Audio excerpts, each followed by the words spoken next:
entrevista com a Cristiane Marinho, professora de filosofia da UES.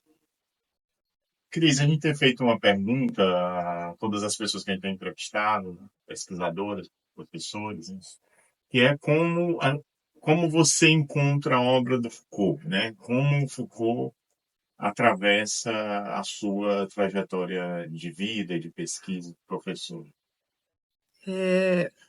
Eu estudava no Seminário da Prainha, na FAFFOR, Faculdade de Filosofia de Fortaleza, e já para o final do curso, né, apesar do curso ser maravilhoso, com grandes nomes, grandes professores, né, eu me sentia extremamente angustiada, porque era muita metafísica, era uma tendência filosófica mais propensa a questões religiosas, né?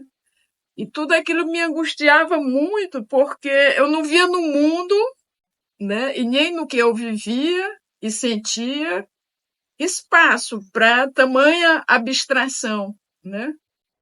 E eu não lembro como eu peguei um texto do Foucault, né? E quando eu li Foucault a primeira vez, eu simplesmente me apaixonei. Eu falei, a filosofia, então, ela pode pensar, né, essa realidade mais, mais presente, né, mais próxima, né? E eu passei ali a me enxergar, né? A partir daquela angústia que eu sentia, uma angústia extremamente metafísica, né? Porque o ensino era muito baseado na metafísica, né? Então, a partir dali, eu comecei a ler Foucault. Só que, naquela época, foi quando eu estava terminando a graduação, foi 1970, não, 1900 final dos 70 início dos 80, né? Eu estava terminando e apaixonada por Foucault, porque costumo dizer que ele me salvou para a filosofia, porque inclusive eu estava tão angustiada que estava pensando em deixar a graduação de filosofia, né? Mas então, quando eu me apaixonei, então já era a hora de eu escrever a monografia, mas quando eu tomei essa decisão de fazer a monografia em Foucault, houve um problema, porque não tinha ninguém que trabalhava com Foucault aqui no Ceará, pelo menos que eu conhecesse. Pelo menos que eu conhecesse. E aí começou um outro drama. Quem vai ser meu orientador? Nenhum dos professores quis, até que teve um professor que ele não sabia, não sabia nada de Foucault, mas teve a grandiosidade de assumir a orientação, no que era possível ele orientar, né? E assim escrevi a minha monografia em Foucault. Mas costumo dizer que ele me salvou para a filosofia, porque eu estava exatamente a ponto de abandonar, né, o curso. Foi assim que eu conheci Foucault. E aí depois, por um certo tempo, né, logo que eu terminei a graduação, eu fiz concurso para a UES e, ao mesmo tempo, fiz também uma seleção para o mestrado na UFPB. Passei nos dois. Só que na UES eu tirei o segundo lugar, que era para Itapipoca, né? Aliás, era para Itapipoca. Eu fiquei em segundo lugar. E então fui fazer o mestrado na Paraíba. E lá, o nosso professor que nos orientava, eu digo nós porque era um grupo que foi para Paraíba. Inclusive, o meu querido e inestimável professor Expedito, que infelizmente se foi recentemente. E lá o nosso orientador era extremamente marxista, que era o professor Chazin, né? Então, de certa forma, ali, quando eu segui, né, os estudos marxianos, eu, de certa forma, compreendi que tinha muita coisa ali que eu não encontrava em Foucault, né? Quer dizer, novamente foi uma outra possibilidade de ampliar ainda mais a compreensão, né, do mundo, novamente saindo daquela fase, né, metafísica, né, da graduação. E aí eu encarei, né, e me aprofundei demais no pensamento de Marx, né, e sempre com o Foucault do lado, mas sem me dedicar tanto como estava me dedicando nessa época ao marxismo. Mas e aí, lá na frente, eu percebi que o marxismo também não respondia às coisas que eu estava tentando compreender, escrever, interpretar, né? E falei para mim, é hora de voltar e me aprofundar em Foucault, né? Não por uma negação da importância do marxismo, né? Não há nada disso. As coisas se complementam porque falam, né? Ambas as teorias falam de coisas, as mesmas coisas, mas de formas diferenciadas, mas que se interconectam, né? Então, eu retomei Foucault e, nessa época, eu já estava na UES, aqui em Fortaleza, passei um tempo em Itapipoca, depois vim para cá, e aí retomando os estudos de Foucault. Até que, numa determinada altura, é, o curso, né, de filosofia da UES, por meio da professora Eliana, né, que fez sugestão de cada um criar grupos de estudo para alavancar, né, os estudos dos alunos, né, as conexões dos alunos com os professores, etc, etc. E aí eu me dispus a criar um grupo de estudos Foucaultianos, né, que foi o famoso GEF, né, que acho que ele durou acho que uns 4 anos. Né? Esse livro, inclusive, aqui é fruto, né, desse grupo. A gente chegou a fazer 3 encontros, né, nacionais. Acho que só um foi nacional. Os outros 2 foram estaduais. E esse grupo ele foi extremamente importante para mim, porque nós fazíamos estudos das obras de Foucault, debatíamos, né, o pensamento Foucaultiano, apesar de não termos encontrado muito apoio dentro da UES, né? Nunca conseguimos uma sala específica para nós, nunca tivemos muita facilidade, né, nesse trâmite aí acadêmico, de espaço e de outras coisas mais. Mas mesmo assim a gente conseguiu fazer 3 encontros. Através desses encontros, por meio desses encontros, a gente teve a oportunidade de trazer Margarete Rago, né? Eu conhecer o Silvio Galo, enfim, abrir, né, a própria abrir o próprio grupo para outras relações nacionais, né? E nesse sentido aí também é importante a gente pensar que várias pessoas que passaram pelo GEF, né, GEF, Grupo de Estudos Foucaultianos da UES, os participantes do grupo abriram também novas portas, né, como Raquel Rocha, Alex Souza, Roberta Damasceno, várias pessoas, né, Silvia Macário, que inclusive ainda hoje continuam, né, nessa trajetória das pesquisas Foucaultianas, né? Então, eu creio que o GEF ele foi um grupo extremamente importante, né? Naquele sentido que o Silvio Gadelha coloca aí, nesse texto que eu estava falando para vocês, de alimentar de coisas novas, novas perspectivas, é, é, arejar, né, inclusive essa tendência metafísica ou marxista que você encontrava no Ceará, né? Ou você era marxista ou você era um metafísico, né? Então, a recepção do pós-estruturalismo no Ceará foi difícil, né? Porque determinados pensamentos muito rígidos, né? Sempre tinha a tendência de repudiar, de negar a importância desses pensadores, né? Como é o caso principalmente do Deleuze e do Foucault, né?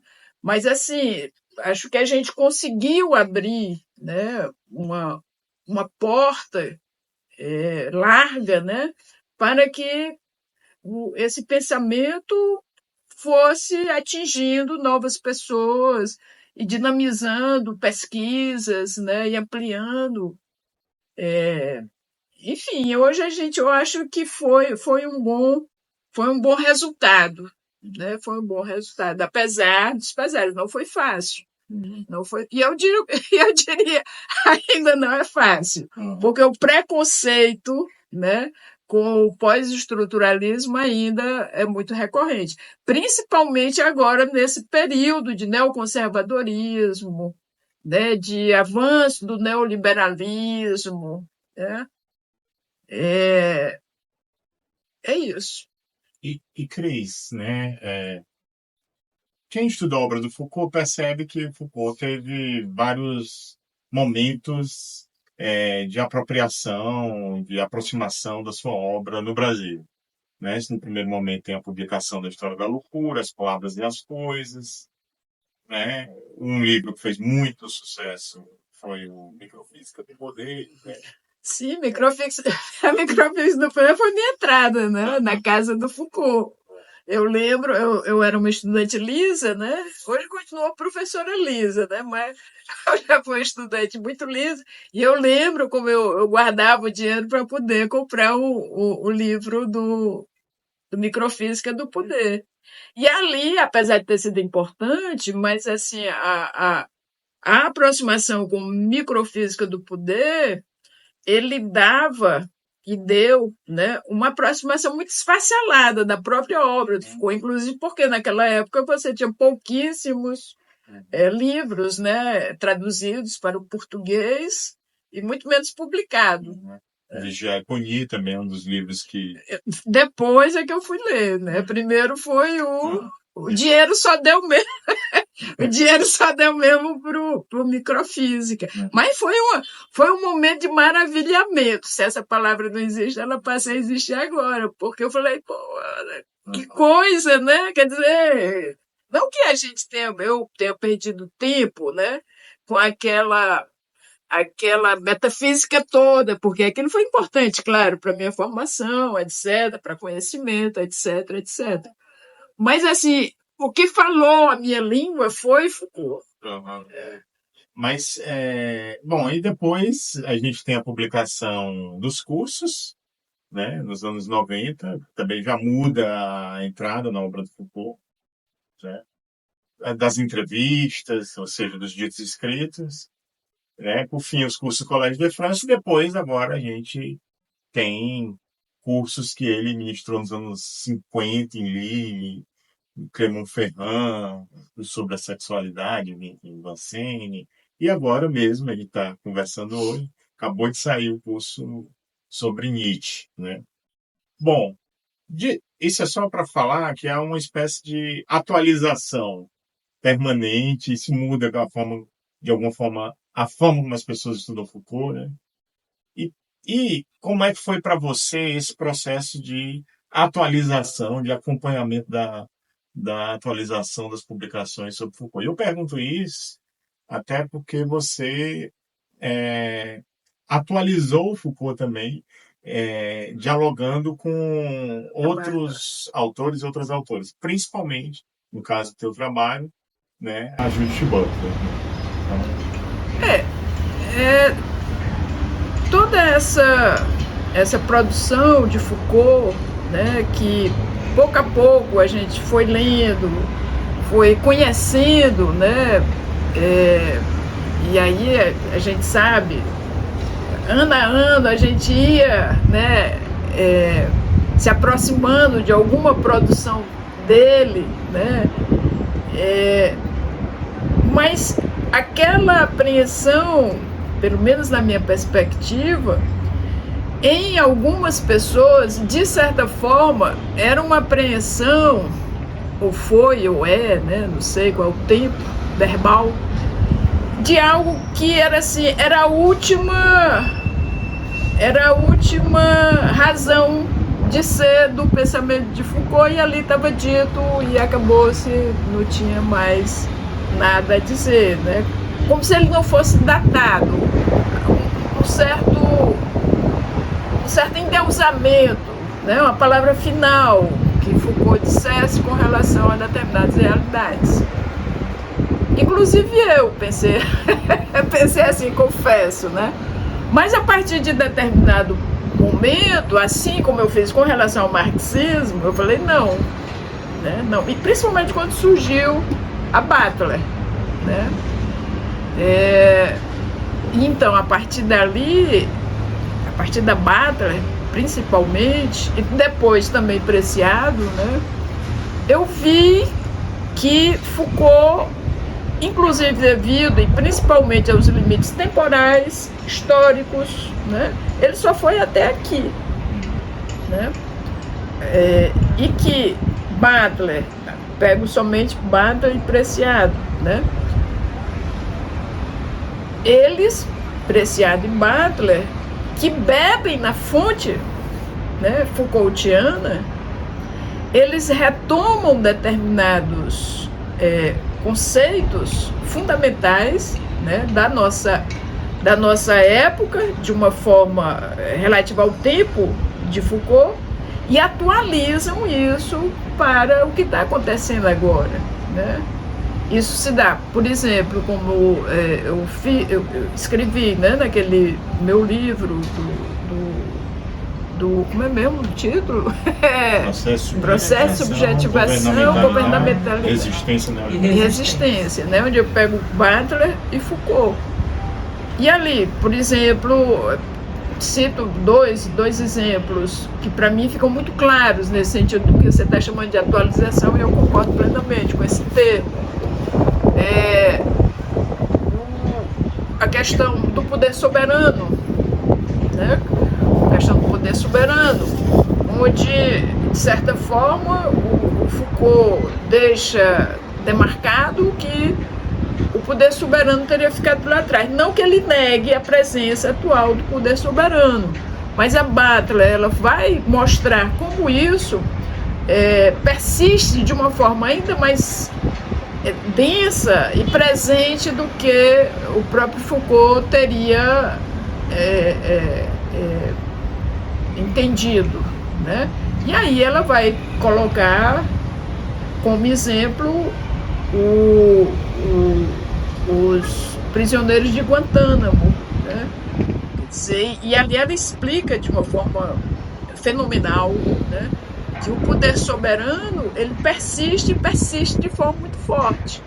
No caso lá dos prisioneiros de Guantánamo, aqueles policiais, ao exercerem seu poder da forma como lhes convinha, sem perguntar a ninguém, independente do Estado, independente de qualquer outro poder que fosse, eles fizeram o que quiseram fazer com aqueles prisioneiros, né?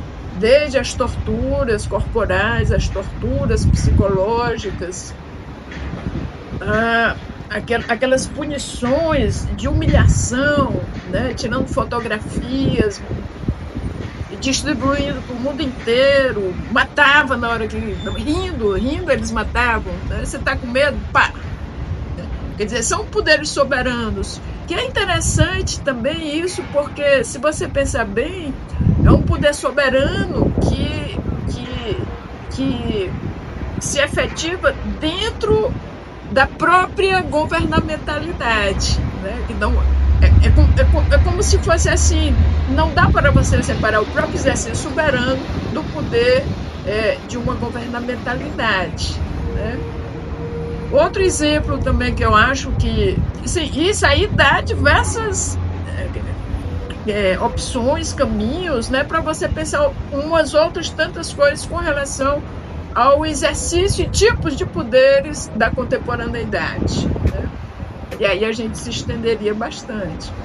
Mas um outro exemplo que eu dou com relação a essa questão da atualização do pensamento Foucaultiano via Butler com relação à importância, né, da psique nos processos de subjetivação. O Foucault, ele acha que existe essa importância, mas novamente não dá tanto valor, né, ao peso da psique no processo de subjetivação, inclusive por conta daquilo que a gente estava falando há pouco, né? Ele chega, naquela época, a psicanálise, todas as questões psíquicas, né, de uma forma muito, como posso dizer, muito restritiva, né? Inclusive por conta da crítica que ele faz ao Édipo. O Édipo não passa de uma peça jurídica, né? Toda aquela crítica que ele faz ao inconsciente, da forma como a própria psicanálise freudiana compreende, negócio e tal. Então, talvez por isso ele não tenha dado tanta importância a esse processo da psique dentro do processo de subjetivação. Mas a Butler, né, pega isso e atualiza, né, isso para a compreensão que ela tem hoje, né? Então aí ela vai dizer que o processo de subjetivação tem na questão da psique um elemento decisivo, né? Um elemento decisivo, porque Foucault não leva tanto em consideração, primeiro. Segundo, geralmente é compreendido que o processo de subjetivação se dá como algo mecânico, não Foucault, né? Ela vai elencando, não é Foucault, não é da forma como Foucault pensa. Outra forma de pensar, né? As pessoas acham que é só uma mera introjeção, e não é, né? Não é. O sujeito, ele vai se subjetivando à medida que ele vai sendo controlado, que ele vai sendo conduzido, a questão da condição das condutas, né? Vai sendo conduzido por aquela forma de poder que existe se exercer sobre ele, né?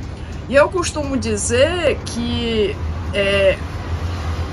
esse poder que a psique tem nos processos de subjetivação é como se eu me subjetivasse a partir da matéria da qual o poder é constituído. Eu gosto de pensar assim, né?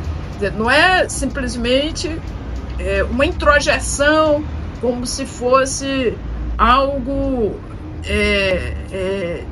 de inculcar determinados valores ou algo semelhante. Não. Eu vou me subjetivando com a própria matéria do poder que é exercido sobre mim. Então, eu acho isso magnífico, né? Eu acho que o Foucault vai até determinada altura, mas que a Butler, né, ela pega aquelas questões mais centrais e atualiza. E essa atualização que ela faz também dá do nada, né? Porque aí não é da minha área, mas eu compreendo assim. Eu acho que ela teve acesso a determinadas escolas psicanalíticas que dão, né, a possibilidade de perceber isso, né? Não é a minha área, futuramente eu até penso em me aprofundar. Mas assim, mas ela pega Laplanche, né? E outros mais, que eu não estou lembrada, né? Quer dizer, mas não é do nada, né? Essa atualização que a gente está chamando não é do nada, né? Quer dizer, tem a própria constituição da história presente, como também outros pensadores que Foucault não teve acesso porque morreu, né, em 84. Né? E a mesma coisa é a questão do neoliberalismo. Né? Ali ele faz toda aquela apresentação, né, do neoliberalismo no nascimento da biopolítica, né? Mas ali também ele está num momento onde o neoliberalismo ele ainda não tinha se implantado no mundo, né? Se desenvolvido no mundo, né? Da forma como a gente tem hoje, né? E aí a Butler, nova atualização, né? Ela inclusive abre espaço, né, para uma reflexão sobre o neoliberalismo contemporâneo, né? Contemporâneo, pós-Foucault, que eu estou falando, contemporâneo, quando ela amplia as várias conexões com o gênero, né, com o neoconservadorismo, né, com o racismo, a homofobia, o sionismo, né,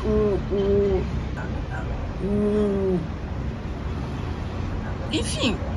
Né? Quer dizer, então eu acho que o Foucault ele dá uma base e a Butler, ela, como dizem os italianos, aggiorna, um aggiornamento, não a atualização dessas questões em função do que existe hoje. Né? E aí, por exemplo, a questão da sexualidade também, né? Está presente também nesse link com o próprio neoliberalismo. É interessante, por exemplo, que esse livro mais recente da Butler, Quem Tem Medo do Gênero, né?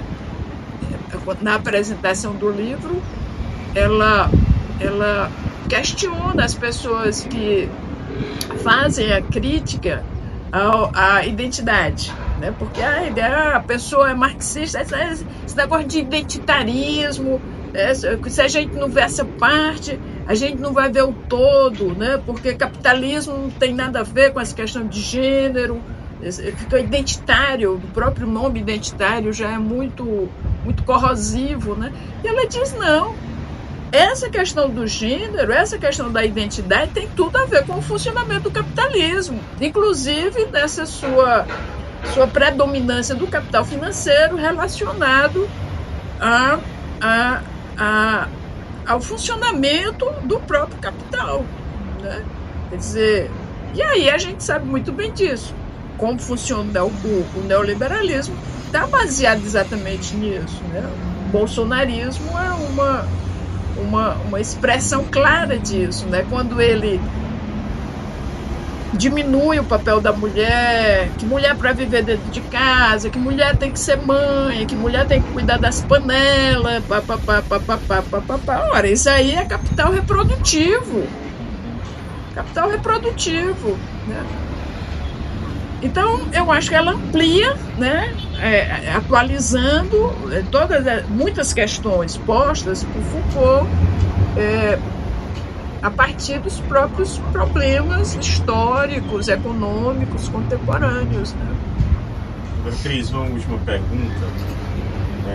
A gente faz parte de um projeto de pesquisa que se chama Biopolítica e Vidas Vulneráveis. E, bom, você estudou a Butler, que fala das vidas precárias, Foucault falou das vidas infames na sua obra, né?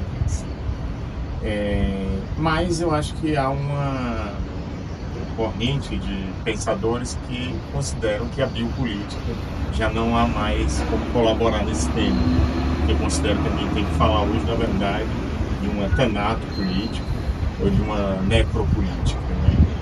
Então eu queria te ouvir um pouco sobre como você pensa o lugar dessa relação entre biopolítica e vidas vulneráveis. Olha, eu acho que a filosofia, certas filosofias, elas se atêm a determinados melindres conceituais, né? Às vezes até mesmo acaba numa certa metafísica, que foi daquilo que eu fugi, né, lá na FAFIFOR. A gente podia entrar numa reflexão conceitual sobre biopolítica, tanatopolítica e necropolítica. Acho que já está posta, essa discussão está posta aí, né? As pessoas o Preciado ainda vai falar de uma necrobiopolítica. Isso, exatamente. Disforia. Eu não li ainda o Disforia, mas eu vou ler. Aí, o que é que me toca com relação à sua pergunta, né? A biopolítica, a necropolítica e a tanatopolítica, sem entrar naquela discussão que inclusive houve, né, lá na UFBA, né, é a morte, é o corpo morto, é a morte, né? É a morte através da política, é a morte através da bios, é a morte através da vida, né? É o deixar você morrer porque eu tenho um poder sobre a sua vida no que toca à condução da sua conduta, né? A biopolítica, ela é extremamente... E aí inclui a questão da Thanato e da Necro, né?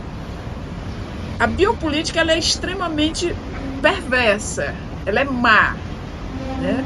Porque ela tem prazer em matar a vida. E não é uma morte de tiro, não é uma morte imediata, né? Mas é uma morte lenta, de negação da sua subjetividade, né? Naquilo que você poderia viver e viver de uma forma prazerosa, de uma forma feliz. Então, eu te mato de fome, né? Eu te mato tentando lhe conduzir a uma negação da sua própria existência física, mental e psíquica, novamente a questão da psique, né?